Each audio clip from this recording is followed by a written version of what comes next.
Hello, I am Lawrence Chan Picasais, your host for today's podcast. I am Joseph Esbathan, your co-host for today's podcast. I am Ian Gentilizano. I am Mario Shane H. Pacamara. Robin Articula. With us musicians. Kurt Michael Hayes. In today's podcast, we will discuss about the story of Marquez Benitez titled Dead Stars. Dead Stars is a short story of a man over 30 years old, bachelor Alfredo Salazar, who was about to get married to his fiancée Esperanza. His love and passion for his fiancée started in getting fade as he was attracted to another woman named Julia Salas. As Alfredo knew that his family will disapprove of his desire of having another woman, he unwantedly married with Esperanza and started his own family. Later, after 8 years, Alfredo went on a business trip to Julia's place. In his visit to Julia, to his surprise, he recognized that he no more felt attracted to her anymore. He compared his love for her as dead stars, his memory of a long way to get a girl he thought he loved. The story of the short story Dead Stars revolves around a boy, Alfredo Salazar and his affairs. Alfredo Salazar believes in true love and optimism to discover its ecstasy in its tear. Esperanza is the first woman he falls in love with.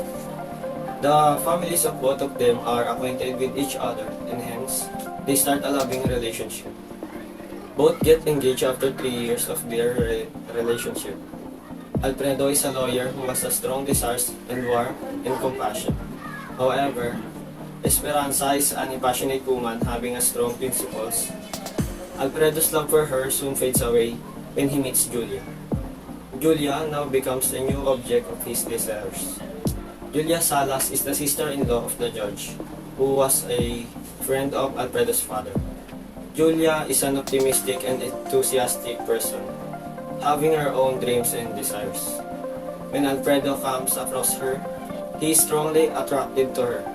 On his visit to her with his father, he engages himself in a conversation with her and is attracted to her charm. Even he is so passionate that he doesn't disclose his engagement to Esperanza. So, as to avoid the discovery of his fiancée, he keeps his secrets from Esperanza too. His eyes were doomed when he learns about Julia's return to his native town. With the fear of losing her, Alfredo decides to declare his true feelings for Julia. When the church function ends, Alfredo goes to meet her again, though his fiancée was waiting for him. When he reaches there, he learns that Julia has already known about his engagement to Esperanza. She wishes him for his marriage and leaves him. On his return, he gets a double blow. He finds Esperanza talking to her friend about loyalty and faithfulness. Alfredo comes to sense a desire to communicate. He supports the reason for craving and choices over dishonesty. Esperanza soon confesses that she knew about this affair with Julia. In pursuit of his lust and heart's content, she encourages him to cancel the wedding. However, the wedding goes ahead as scheduled and Alfredo Salazar surrenders to reason. Near Julia's native town, Alfred, after 8 years, is sent to work duty. On his visit, he feels nostalgic and cannot resist his lust for Julia, and soon finds an excuse to meet her. Julia is still a single that forces Alfred to dream about starting a new life with her. However, he soon realizes that everything is not the same as it was before. Moreover, Julia has also changed, lost everything. So that's the story of Dead Stars by Marquez Benitez. And now we will discuss the themes we can find in Dead Stars. Forbidden love. Dead Star expresses the subject of forbidden love.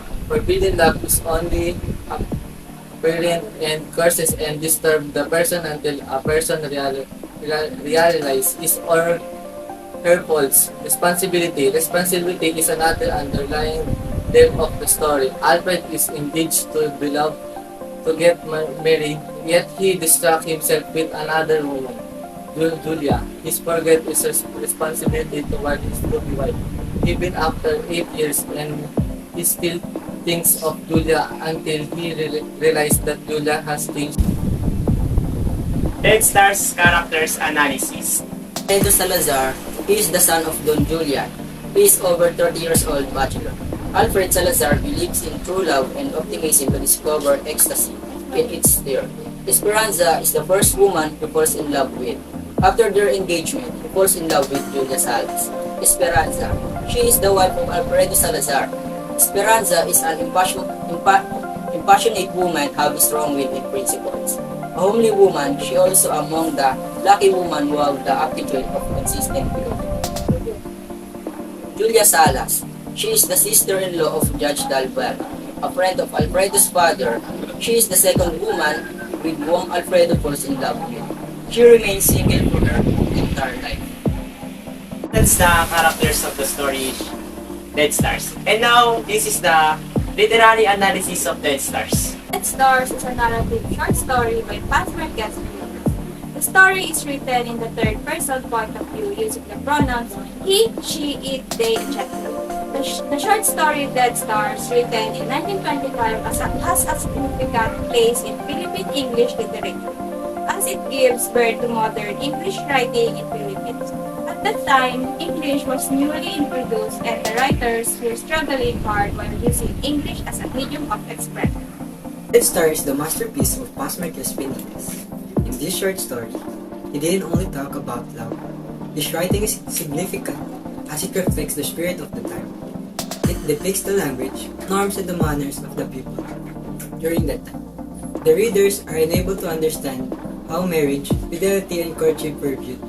During the early 20th century, this serves as a mode to compare the past and the present, and the fading traditional culture and the predominating modern culture. The short story also illustrates the rising conjunction of socio-political feminism. In this story, women are represented, the weak and dependent on men.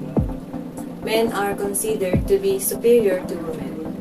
Women are faithful who easily fall in love, while the male is shown uncertain, inconsistent, and traditional. However, the story also runs the concept of patriarchy.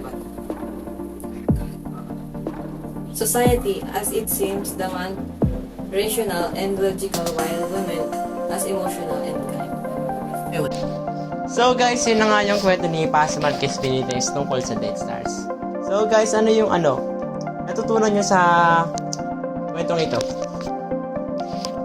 Ang natutunan ko sa kwentong ito is marami. Syempre, isa na doon is love is foolish kasi kahit na mahal niya mahal naman talaga ni Esperanza si Alfredo, pero alam niya na nag-cheat and yet bumalik pa rin siya. Ang natutunan ko sa story na ito ay maging loyal ka sa taong mahal mo at huwag kang mangabit. So, kayo naman guys, ano naman sa tingin niyo yung maling ginawa ni Alfredo? Una sa lahat,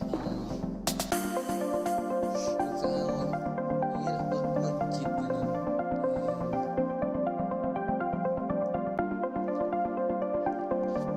Yung maling ginawa ni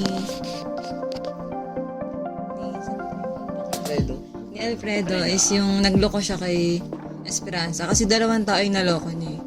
Si Julia at si Esperanza. So nakasakit siya ng dalawang tao. So, kayo naman, ano naman yung sa tingin yung dapat na ginawa ni Alfredo para hindi umantong sa ganito yung sitwasyon? Dapat naging open si Alfredo kay Esperanza. Although naging open naman siya, pero tumagal ng ilang weeks or years bago niya sinabi kay Esperanza na nag-cheat siya. Ay, ikaw naman, ano masasabi mo?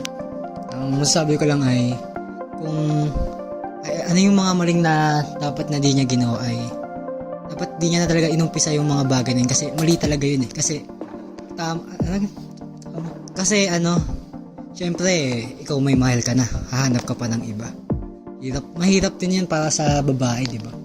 Tapos kung iisipin niya yon, kahit naging sila ngayon, iisip-isipin niya pa yun yung nangyari sa kanilang dalawa. Parang ang hirap nun kung pinapatuloy pa nila hanggang ngayon. Yun lang. So, and guys, maraming salamat po sa pakikinig. Thanks.